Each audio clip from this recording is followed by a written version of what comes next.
बताएंगे बंगाल में बागेश्वर बाबा की कथा रुकवा दी गई जो आरोप लग रहा है, तो बाबा ने सीएम ममता बनर्जी का कौन सा पर्चा खोल दिया।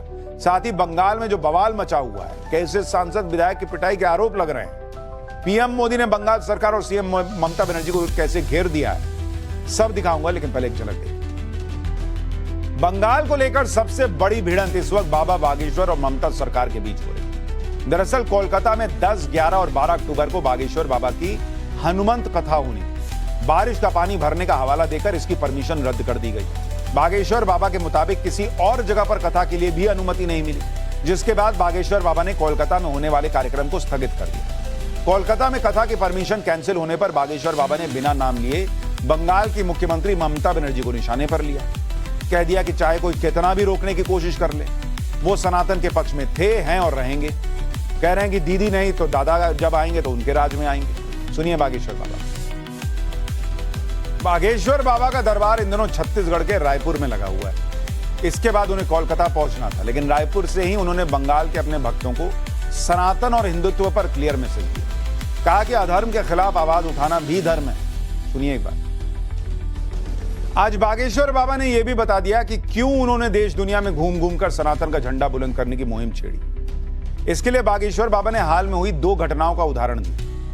पहली घटना छत्तीसगढ़ के बिलासपुर में कुछ दिन पहले अशरफ खान नाम के एक शख्स ने शिवलिंग को अपवित्र करने की कोशिश की, इसका जिक्र उन्होंने किया। दूसरी घटना दशहरे पर तमिलनाडु के त्रिची में भगवान राम की तस्वीर को जलाने के आरोप में एक शख्स को गिरफ्तार किया। बागेश्वर बाबा ने साफ कर दिया कि हिंदुओं के अपने ही प्रदेश और अपने ही देश में हिंदुओं के आराध्यों के ऊपर उपद्रव करने वालों की वो ठठरी बांधते रहे। बागेश्वर बाबा ने सनातन पर हो रहे हमलों के पीछे विदेशी ताकतों का भी हाथ बता दिया। सुनिए एक बार फिर बताता हूं कि बंगाल में और क्या क्या बवाल हुआ। एक तरफ सनातन को लेकर बागेश्वर बाबा ने सीएम ममता बनर्जी की पर्ची खोल दी, और दूसरी तरफ बंगाल के लॉ एंड ऑर्डर को लेकर बीजेपी ने ममता सरकार के खिलाफ मोर्चा खोल दिया। खून से लथपथ चेहरा और गाड़ी पर पथराव के निशान, यह पश्चिम बंगाल की राजनीति की सबसे नई तस्वीर। बीजेपी का एक डेलीगेशन बंगाल के जलपाईगुड़ी में बाढ़ पीड़ित लोगों की मदद के लिए पहुंचा था, जहां कुछ लोगों ने उनके काफिले पर हमला कर दिया। भीड़ ने उत्तर मालदा से बीजेपी सांसद खगेन मुर्मू और सिलीगुड़ी से बीजेपी विधायक शंकर घोष को घेर लिया। उनकी गाड़ी पर हमला किया गया, गाड़ी के शीशे तोड़ दिए गए और हमले में बीजेपी सांसद को गंभीर चोट आई है। यह सांसद का हाल है बॉस बंगाल के अंदर। भीड़ ने पहले बीजेपी विधायक शंकर घोष को धक्का दिया।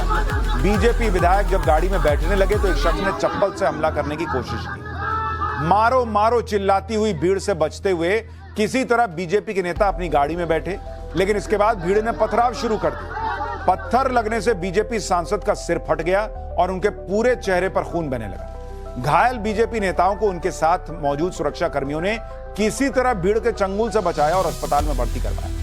हमले पर घायल बीजेपी विधायक क्या कह रहे हैं, सुनिए एक बार। बीजेपी ने अपने डेलीगेशन पर हुए जानलेवा हमले के लिए ममता सरकार और टीएमसी को जिम्मेदार ठहराया। पीएम मोदी ने इस घटना को शर्मनाक बताया और लिखा कि पश्चिम बंगाल में बाढ़ और लैंडस्लाइड से प्रभावित लोगों की सेवा करने वाले उनके पार्टी सहयोगी, जिनमें एक मौजूदा सांसद और विधायक भी शामिल हैं, उन पर जिस तरह से हमला किया गया वो बेहद निंदनीय है। यह तृणमूल कांग्रेस की असंवेदनशीलता और राज्य की दयनीय कानून व्यवस्था को दिखाता है। काश पश्चिम बंगाल सरकार और तृणमूल कांग्रेस ऐसी चुनौतीपूर्ण स्थिति में हिंसा करने की बजाय लोगों की मदद पर ज्यादा ध्यान दे।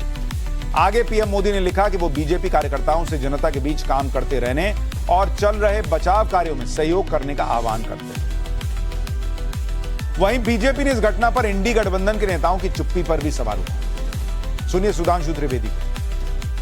खगेन मुर्मू पर जिस प्रकार का कातिलाना हमला हुआ है, उनका जो रक्त रंजित चेहरा है, मतलब जिसे आप सामान्य भाषा में कहते हैं एकदम खून खच्चर हो जाना, वो अगर आपने देखा होगा तो निश्चित रूप से कोई पत्थर दिल आदमी होगा जिसका कि हृदय न पिघला हो। तो आज हम पश्चिम बंगाल की सरकार से पूछना चाहते हैं कि आपके शासनकाल में यदि सांसद और विधायक भी सुरक्षित नहीं है, उनके ऊपर इस प्रकार का कातिलाना हमला होता है और उसके ऊपर पश्चिम बंगाल की सरकार और इंडी गठबंधन के समस्त नेताओं की चुप्पी लोकतंत्र के लिए बहरा करने वाली चुप्पी।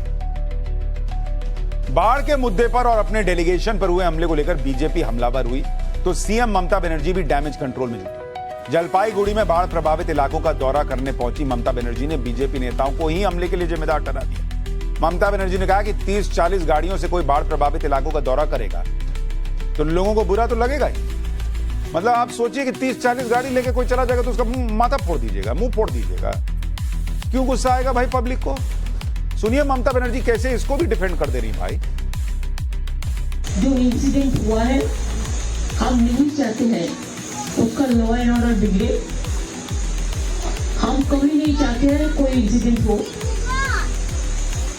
और ये भी ठीक है अगर कोई फ्लैट का एरिया में 30-40 गाड़ी लेके चला जाए तो एक जनता को दुख होता है। जिसको रोटी कपड़ा मकान छीन दिया उसको पास आज रोटी कपड़ा मकान का जरूरत है। इसीलिए मैं पॉलिटिक्स करने के लिए हम उधर में नहीं जाने चाहते हैं।